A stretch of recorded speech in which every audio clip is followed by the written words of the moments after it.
नवरात्रि का जो व्रत रहते हैं उनके लिए महत्वपूर्ण जानकारी। नमस्ते दोस्तों, क्या आप भी नवरात्रि का व्रत रहते हैं?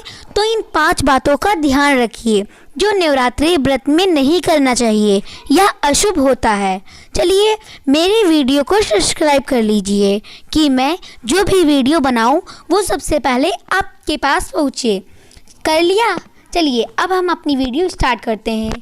पहली बात, अगर आप कहीं झाड़ू लगा रहे हैं तो आप झाड़ू को लगाते हुए इन बातों का ध्यान रखिए कि झाड़ू पर बार बार पैर न जाए। अगर आपका बार बार पैर जा रहा है तो यह अशुभ होता है और यह अच्छी बात नहीं होता है, बार बार पैर लगना और भी झाड़ू पर। दूसरी बात, अगर आप फलाहार कर रहे हैं मतलब जो व्रत रहते हैं वो जो खाते हैं वो अगर आप खा रहे हैं तो आप स्वच्छ जगह खाइए। ये गलत हो सकता है।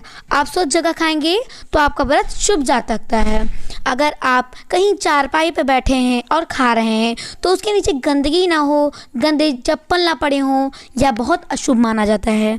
तीसरी बात, आप व्रत हैं तो आप तेल में भुना हुआ कुछ ना खाएं। आजकल तो देखो तेल में भुना हुआ ही चाहिए, चाहे व्रत हो चाहे ना हो। इसलिए जो लोग व्रत में रहते हैं वो तेल में भुना कुछ ना खाएं, यह ठीक नहीं है। ना ही बाजार का सामान खाएं। बाजार का सामान खाना उचित नहीं है, इससे आपका व्रत टूट सकता है क्योंकि वो सब मिलावटी होता है।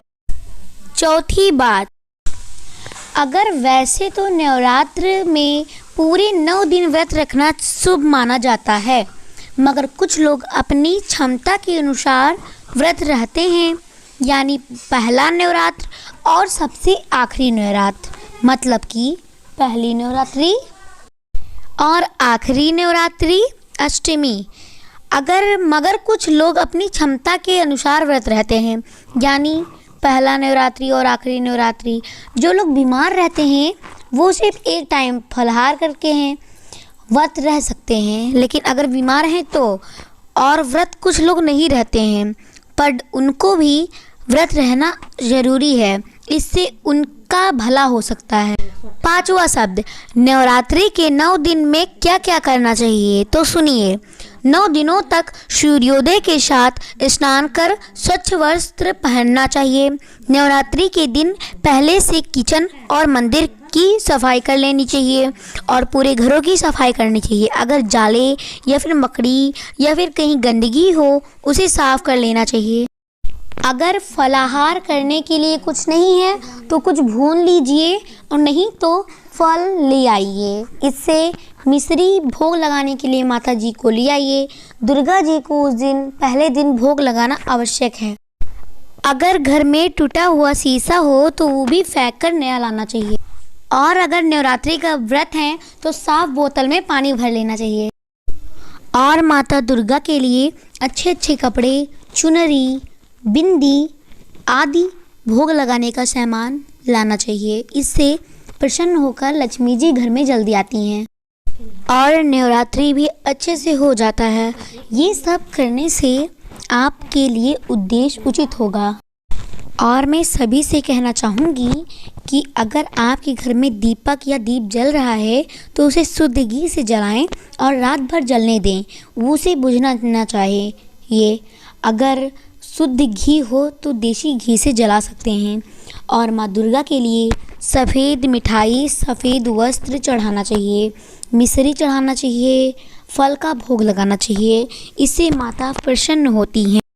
मैंने आपको मेन टाइप्स बता दिए हैं जो कि नवरात्रि में बिल्कुल नहीं करना चाहिए। ये सब करने से आपका व्रत टूट सकता है। मैंने आपको बोला था मैं 5 बताऊंगी, लेकिन मैंने एक एक्स्ट्रा बताया क्योंकि आप लोग की भलाई के लिए।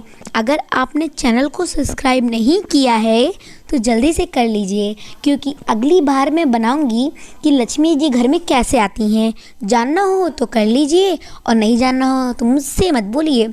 लेकिन हाँ, अगर अच्छी वीडियो है तो ज़रूर से ज़रूर आप सब्सक्राइब करेंगे, मुझे मालूम है। और हाँ भाइयों, नवरात्रि तो चल ही रही है, सॉरी बहनों भी कह देते हैं, नहीं तो बहनों गुस्सा हो जाएंगी। हाँ भाइयों बहनों, नवरात्रि चल रही है। कमेंट में बताइए क्या आप भी व्रत हैं या नहीं, कहीं आप भी आलसी तो नहीं हो गए। व्रत तो रहना चाहिए। बाय बाय, अगली वीडियो में पार्ट 2 देखिएगा। Bye bye.